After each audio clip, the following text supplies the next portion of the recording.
আমরা এখন পটুয়াখালী জেলার কুয়াকাটায় আছি।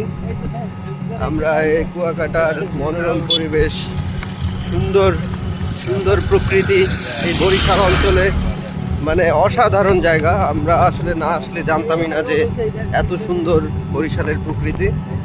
আমরা সবাই সবসময় কক্সবাজার, সেন্ট মার্টিন, চট্টগ্রাম ওইদিকে এবং সিলেটের দিকে যাওয়ার চেষ্টা করি, তবে খুব দ্রুতই এই পটুয়াখালীর কুয়াকাটা পর্যটন কেন্দ্রের বাংলাদেশের একটি অন্যতম পর্যটন কেন্দ্র হয়ে উঠবে, এটা আমাদের বিশ্বাস। এবং প্রচুর কনস্ট্রাকশনের কাজ চলছে, প্রচুর বিল্ডিং হচ্ছে, প্রচুর রিসোর্ট হচ্ছে। আপনার এখানে থাকার জন্য যে পরিবেশ, সি বিচও আছে, আর গ্রাম বাংলার প্রকৃতি সহ, অর্থাৎ একটা মনোরম পরিবেশ, বাংলার ভেনিস আমাদের এই বরিশাল শস্য ভাণ্ডার। বরিশালের পটুয়াখালী থেকে আমরা এখন অটোতে ঘুরছি, অর্থাৎ ভ্যান গাড়িতে।